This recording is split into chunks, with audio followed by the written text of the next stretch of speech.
Graça e paz, povo de Deus, louvado seja o nome do Senhor por mais um momento da leitura da palavra. Chegamos ao final de mais um mês e podemos dizer até aqui tem nos ajudado o Senhor na leitura da palavra e que possamos estar firme até o final desse propósito em o nome do Senhor Jesus. Hoje estaremos meditando nos capítulos Aleluia de Isaías, no capítulo 9 e no capítulo 10. E também na carta de Paulo aos Efésios, no capítulo 3. Isaías, capítulo 9.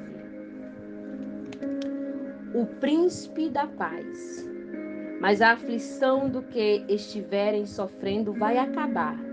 No passado, Deus humilhou a terra das tribos de Zebulon e de Naphtali, mas no futuro ele tornará formosa essa região, que vai desde o mar Mediterrâneo até a terra que fica do lado leste do rio Jordão, isto é, a Galileia dos pagãos. O povo que andava na escuridão viu uma forte luz. A luz brilhou sobre os que viviam nas trevas. Tu, ó Deus, aumentaste esse povo e lhe deste minha felicidade. Eles se alegram pelos que têm feito, como se alegra os que fazem as colheitas, ou como os que repartem as riquezas, todas na terra, todas na guerra. Tu arrebanhaste as suas correntes de escravo, arrebentaste as correntes dos escravos, quebraste o bastão com que eram castigados, acabaste com o inimigo que os dominava, assim como no passado, acabaste com os midianitas, as botas barulhentas dos soldados e todas as suas roupas sujas de sangue serão completamente destruídas pelo fogo. Pois já nasceu uma criança, Deus nos deu um menino, ele será o nosso rei. Ele será chamado de Conselheiro Maravilhoso, Deus Poderoso, Pai Eterno, Príncipe da Paz. Ele será descendente do rei Davi. O seu poder como rei crescerá e haverá paz em todo o seu reino. As bases do seu governo serão a justiça e o direito, desde o começo e para sempre. No seu grande amor, o Senhor Todo-Poderoso fará com que tudo isso aconteça. A ira de Deus contra o povo de Israel. Deus anuncia que vai castigar o povo de Israel, os descendentes de Jacó. Todo o povo de Israel e todos os moradores de Samaria sabe que ele vai fazer. Orgulhosos e vaidosos, eles dizem: cairão as casas feitas de tijolos, mas nós os construiremos de novo com pedras. As vigas de madeiras de figueira brava foram cortadas, mas agora vamos usar vigas de cedro. Por isso, o Senhor atiça os inimigos deles e manda que os ataque. A Síria a leste e a Filisteia a oeste abrirão a sua boca para devorar o povo de Israel. Mesmo assim, a ira de Deus não passou. A sua mão continua levantada para castigar. O Senhor Todo-Poderoso castigou o seu povo, mas eles não se arrependeram, não voltaram para Deus. Portanto, num dia só, o Senhor vai cortar a cabeça e o rabo do rei de Israel, como se faz com um animal. Vai derrubar as palmeiras e os juncos. Os mais velhos e os mais respeitados são a cabeça. Os profetas que anunciam mentira são o rabo. As autoridades guiaram o povo por caminhos errados e por isso o povo anda perdido. Portanto, o Senhor não terá pena dos jovens e nem terá compaixão dos órfãos e das viúvas, pois ninguém crê em Deus. Todos são maus e falam tolice. Mesmo assim, a ira de Deus não passou.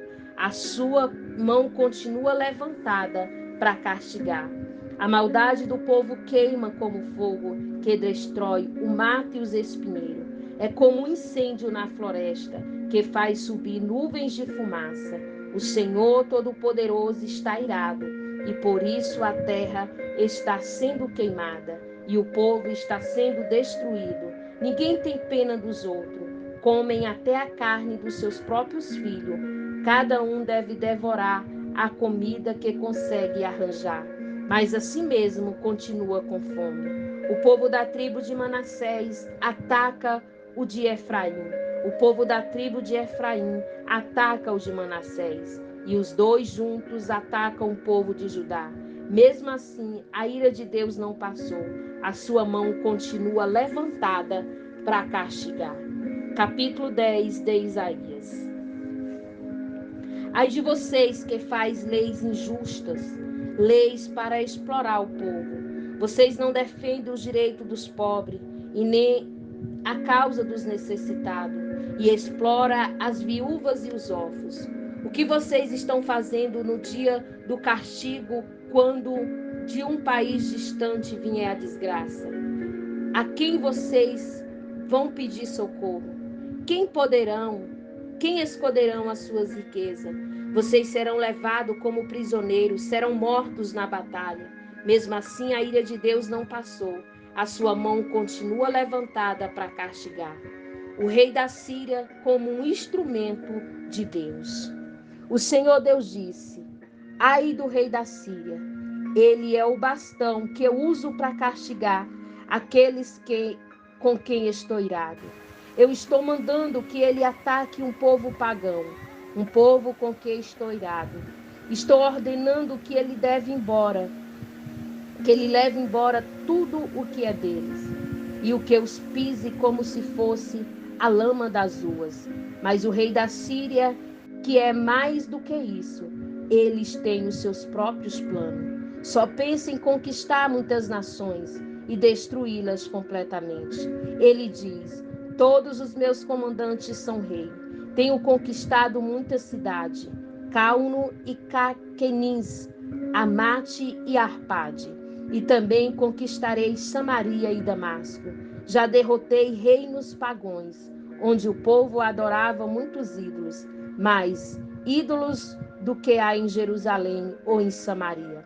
Já destruí Samaria e os seus ídolos, e farei o mesmo com Jerusalém e com os seus ídolos. Quando o Senhor terminar tudo o que está planejando fazer no Monte Sião e em Jerusalém, então ele vai castigar o rei da Síria, aquele homem orgulhoso e vaidoso, pois o rei diz: fiz tudo isso com a minha própria força e com a minha sabedoria, pois sou inteligente. Mudei de lugar as fronteiras dos países e fiquei com todas as riquezas, como se fosse um touro, e pisei os moradores. Eu levei comigo as riquezas das outras nações, como alguém que tira os ovos de um ninho abandonado. Não houve ninguém que batesse as asas, ninguém que desse um pio. Mas será que o machado pensa que é mais importante do que o homem que usa? Ou será que a serra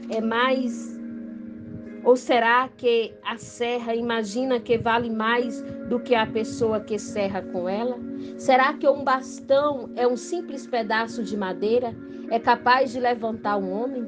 Por isso, o Senhor, Deus Todo-Poderoso, enviará contra os fortes soldados assírios uma doença que deixará sem força. Mandará uma febre que, como fogo, queimará os corpos dele. O Santo Deus, a luz de Israel, será um fogo que num dia só queimará o mato.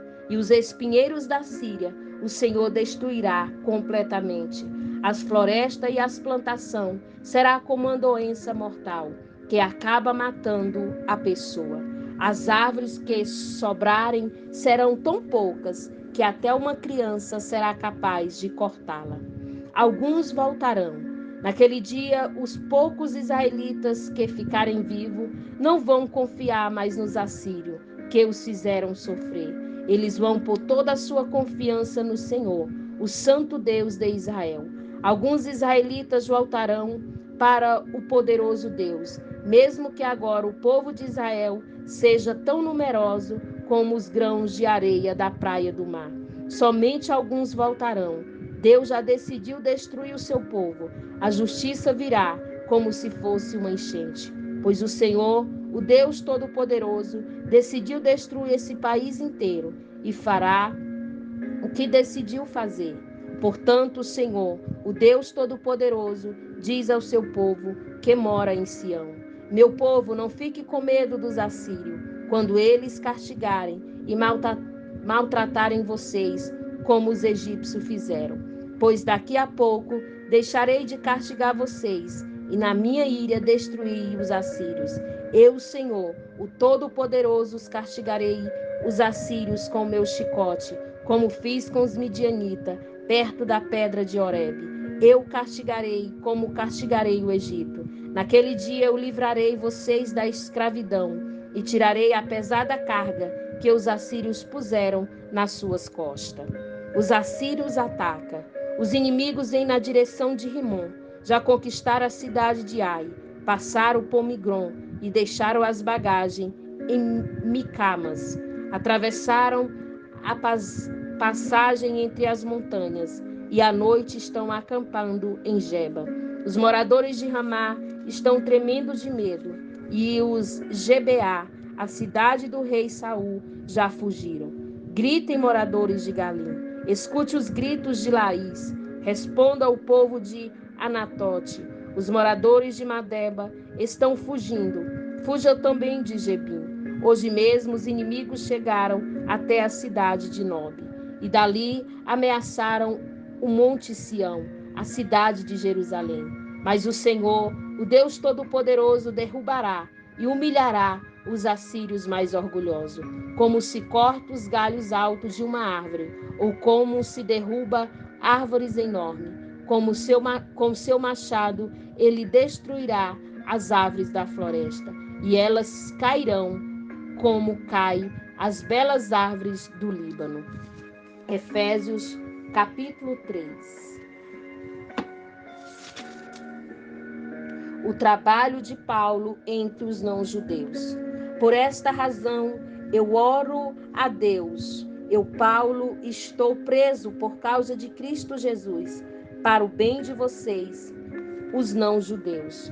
Com certeza vocês já sabem que Deus, por causa da sua graça, me deu esse trabalho para o bem de vocês. Deus me revelou o seu plano secreto e fez com que eu o conhecesse. Eu escrevi isso em poucas palavras, e se vocês lerem o que eu escrevi, poderão saber como entendo o segredo de Cristo. No passado, esse segredo não foi contado aos seres humanos, mas agora, por meio do seu Espírito, Deus o revelou aos seus santos apóstolos e profetas. O segredo é este: por meio do Evangelho, os não-judeus participam com os judeus das bênçãos divinas. Eles são membros do mesmo corpo e participam da promessa que Deus fez por meio de Cristo Jesus.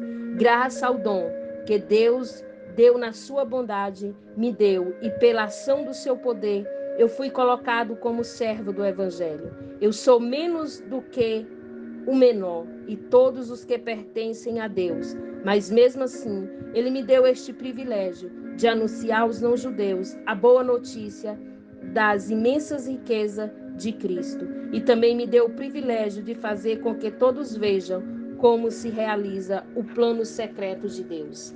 Deus criou tudo e escondeu esse segredo durante os tempos passados. Isso aconteceu a fim de que agora, por meio da igreja e as autoridades e os poderes angélicos do mundo celestial, conheça a sabedoria de Deus em todas as suas diferentes formas. Deus fez isso de acordo com o seu propósito eterno, que ele realizou por meio de Cristo Jesus, o nosso Senhor. Por estarmos unidos com Cristo, por meio da nossa fé nele, nós temos a coragem de nos apresentarmos na presença de Deus com toda a confiança. Portanto, eu lhe peço que não desanime por causa dos meus sofrimentos por vocês, pois eles lhe trazem benefício. Oração em favor do povo de Deus. Por esse motivo, eu me ajoelho diante do Pai, de quem todas as famílias, no céu e na terra, recebem o seu verdadeiro nome. E peço a Deus que, da riqueza da sua glória, ele, por meio do seu Espírito, dê a vocês poder para que seja espiritualmente forte. Peço também que, por meio da fé, Cristo viva no coração de vocês. Eu oro para que vocês tenham raízes e alicerces no amor, para que assim, junto com todo o povo de Deus, vocês possam compreender o amor de Cristo em toda a sua largura, comprimento, altura e profundidade. Sim, embora seja impossível conhecê-lo perfeitamente, peço que vocês venham a conhecê-lo, para que assim Deus encha completamente o ser de vocês com a sua natureza.